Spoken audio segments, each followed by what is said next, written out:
ఏ picture worth 1000 words అంటే ఒక చిత్రం అనేది 1000 పదాలతో సమానం. ఈ ఒక్క మాట చాలు ఇమేజినేషన్ ఎంత పవర్ఫుల్ టూల్ అని మనకు అర్థం కావడానికి. ఎందుకంటే మన చిత్రాలకు అలవాటు పడ్డాం కాబట్టి. చెప్పవలసి వచ్చే భావనను ఒక చిత్రం ద్వారా తెలియచేయవచ్చని ఇది మనకు చెప్తుంది. ఆలోచనలు చిత్రాలుగా చిత్రీకరించబడి అవి మన ఎమోషన్గా మారి బయట పరిస్థితుల్లోకి వస్తాయి. ఐన్స్టీన్ ఊహ గురించి చక్కని మాట చెప్పారు. ఊహ అనేది జ్ఞానం కంటే ముఖ్యమైనది.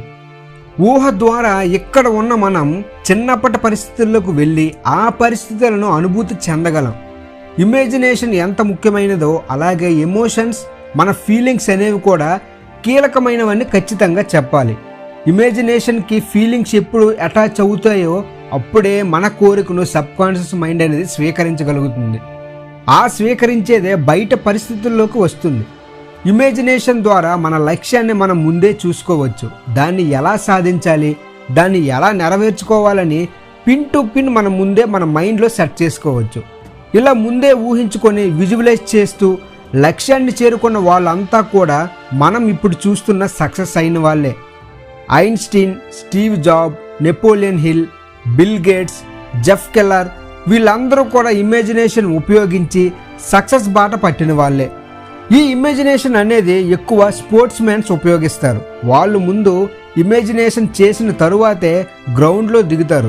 ఏదైనా ఒక ఆలోచనకి రూపం ఇవ్వటానికి పనికొచ్చే అతి సులభమైన స్పష్టమైన పద్ధతి దానినే ఇమేజినేషన్ అంటారు. మీ మనసుతో దాన్ని మీ ముందు ప్రత్యక్షంగా ఉన్నట్టు చూడటం.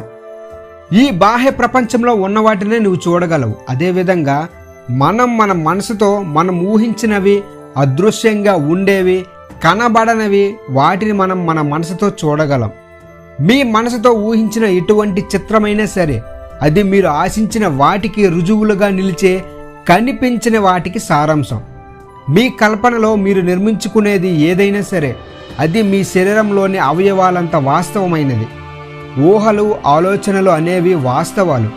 మీ మనసులోని చిత్రాల పట్ల మీరు నిజాయితీగా ఉంటే అవి ఏదో ఒకనాడు మీ బాహ్య ప్రపంచంలో ప్రత్యక్షమవుతాయి అనడానికి ఎటువంటి సందేహం లేదు. ఇటువంటి ఆలోచన ప్రక్రియ అనేది మీ మనసు మీద బలమైన ముద్రలు వేస్తుంది. ఈ ముద్రలే మీ జీవితంలోనికి వాస్తవాలుగా, అనుభవాలుగా బయటపడతాయి. శిల్పాలు చెక్కిన వాళ్ళు, పెద్ద పెద్ద బిల్డింగ్లు కట్టిన వాళ్ళు ముందు ఊహించుకుంటారు. అది పూర్తయ్యాక వాళ్ళు ఎలా అయితే ఉండాలని కోరుకున్నారో అలాగే దాన్ని వాళ్ళ ఊహల్లో చూస్తారు. వాళ్ళు ఊహా చిత్రాలు, ఆలోచన ప్రక్రియలో ఒక అచ్చులా ఉపయోగపడి దాని నుంచే వాళ్ళు కట్టే శిల్పమైన, బిల్డింగ్ అయినా తయారవుతుంది. కానీ ఇదంతా మొదలయ్యేది మాత్రం ఒక ఊహా చిత్రంగానే. పెద్ద పెద్ద స్పీకర్స్ కూడా వాళ్ళు స్పీచ్ ఇచ్చే ముందు కూడా ఈ టెక్నిక్స్ ఉపయోగించే వెళ్తారు. ఎందుకంటే సక్సెస్ అయిన వాళ్ళందరికీ తెలుసు ఇమేజినేషన్ అనేది ఎంత పవర్ అని. మనసులో ఒక చిత్రాన్ని నిలిపి దాని వెన్నంట నమ్మకం అనేది ఉన్నప్పుడు సబ్కాన్షియస్ మైండ్ అనేది దాన్ని వాస్తవంగా జరిగేట్టు చేస్తుందని ఒక్క నుంచి చెప్పాల్సిన అవసరం ఎంతైనా ఉంది. నేను ఇలా ఉన్నాను అని అనుకుంటే నువ్వు అలాగే ఉండగలవు. అది నెగిటివ్ ఫీలింగా, పాజిటివ్ ఫీలింగా అనేది మీ చేతుల్లోనే ఉంది. ఈ ఇమాజినేషన్ ఎంత పవర్ఫుల్ అనేది రియల్గా జరిగిన ఒక సంఘటన మీకు చెప్తా. నతన్ షరన్స్కీ అనే ఒక రష్యన్ యూదుడు ఉన్నాడు. ఆయన రష్యాలో ఒక కమ్యూనిస్ట్. ఈయన దేశద్రోహం క్రింద అరెస్ట్ అయ్యాడు. ఇతను 12 సంవత్సరాలు జైలు శిక్ష అనుభవించాడు. ఇతను జైల్లో ఉండే గది కేవలం 4 అడుగులు మాత్రమే. అతను ఉండే చోటు చాలా ఇబ్బందికరంగా ఉండేది. అదే ప్లేస్లో మనం ఉంటే ఖచ్చితంగా మన బాడీ, మన బ్రెయిన్ రెండు కూడా క్షీణించిపోవడం ఖాయం. కానీ అతను తన అసమానతలను అధిగమించాలనే దృఢమైన సంకల్పం ఏర్పరచుకున్నాడు. అతను బాడీ ఫిట్గా ఉండటం కోసం ఆ రూమ్లోనే చిన్న చిన్న ఎక్సర్సైజులు చేసేవాడు. కానీ ఇక్కడ అతనికి వచ్చిన ఒక ఆలోచన ఏంటంటే బాడీ సంగతి సరే, కానీ మైండ్ కోసం ఏం చేయాలని ఆలోచించాడు.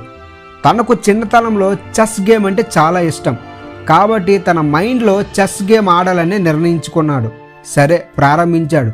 ఎదురుగా ఒక ప్రత్యర్థిని ఊహించుకున్నాడు. అతను ఎవరో కాదు, ప్రపంచ ఛాంపియన్ అయిన గ్యారీ కాస్పరోవ్. సరే, మొదలుపెట్టాడు ఇమాజినేషన్. మనసులో చెస్ ఆడాలంటే 64 స్క్వేర్స్ని మనసులో ఊహించుకొని ఆడాడు. అలా మనసులో ఎన్ని రోజులు ఆడాడంటే 12 సంవత్సరాలు. 12 × 365 = 4380 రోజులు అతనిని మనసులో ఓడిస్తూనే వచ్చాడు. సరే, 12 సంవత్సరాలు గడిచాయి. 12 సంవత్సరాల తర్వాత bill Clinton United states of America అధ్యక్షుడు అయ్యాడు. నతన్ షరన్స్కీ రష్యా ప్రభుత్వానికి విజ్ఞప్తి చేశాడు. 12 సంవత్సరాల తర్వాత అతన్ని రిలీజ్ చేశారు. అతను జైలు నుంచి బయటికి వచ్చాక ఇజ్రాయెల్ వెళ్ళిపోయాడు. అక్కడ షరన్స్కీ క్యాబినెట్ మంత్రి అయ్యాడు. అప్పుడు ప్రపంచ ఛాంపియన్ అయిన గ్యారీ కాస్పరోవ్ ఇజ్రాయెల్ పర్యటించడానికి వచ్చారు. అక్కడ 5గురితో ఒకేసారి పోటీ పడ్డారు. ఆ 5గురిలో ఈయన ఒకరు, అతనే షరన్స్కీ. గ్యారీ కాస్పరోవ్ 4గురిని ఓడించాడు, కానీ షరన్స్కీ చేతిలో మాత్రం ఓడిపోయాడు. మ్యాచ్ ముగిసిన తర్వాత ప్రెస్ వాళ్ళు అతన్ని అడిగారు, సార్ మీరు ప్రపంచ ఛాంపియన్ ఎలా ఓడించారు? అసలు మీరు పెద్ద మాస్టర్ కాదు కదా?